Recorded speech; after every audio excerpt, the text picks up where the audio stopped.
So responding to an audit. So what happens if HHS comes calling, they say, they send you a letter, it looks like an IRS audit, they say, we want to see your compliance plan.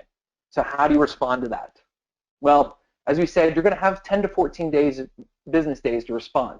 So this is not the time to say, oh, we forgot to do a compliance plan or we haven't updated anything recently, because you're not going to have time to go back and make all those updates that you need within the 10 to 14 days, or create a plan from scratch if you haven't created a plan.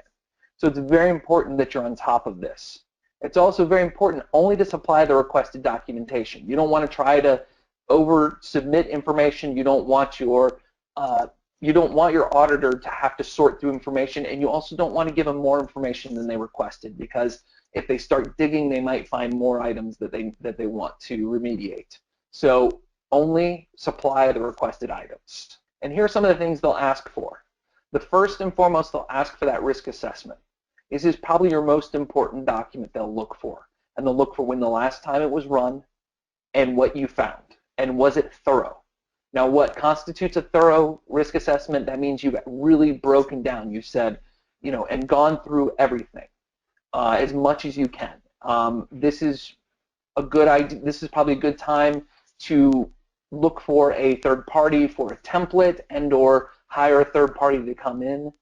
Make sure if you do hire a third party, we've run into this a couple times. We've gone back and cleaned up compliance plans for clients that they've hired companies to do risk assessments for them, and they've come back with half a page of notes after doing 6 months of work. A risk assessment should be very thorough. Our risk assessment runs about 300 questions, and we really delve into what you guys are doing, and then we give, and you get suggestions on what to do after that. Having policies and procedures. This is both privacy and security policies and procedures. This lays out what administrative things you're going to be doing, how you're dealing with physical records, and how you're dealing with electronic records. And this also will contain how you do your breach notification. Business associate agreements, that's very important.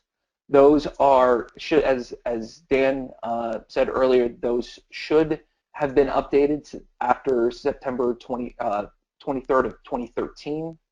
And if you have not updated those since 2013, you need to update those agreements with your business associates. And this is a great opportunity to ask to see any summaries of information that they on their compliance plans, to make sure that they're training their folks, because they are now going to be subject to these audits too. And what we're seeing is business associates sometimes are the weak links in the chain, that they're having the breaches. And as we stated earlier, they're going to be looking for a history of HIPAA compliance.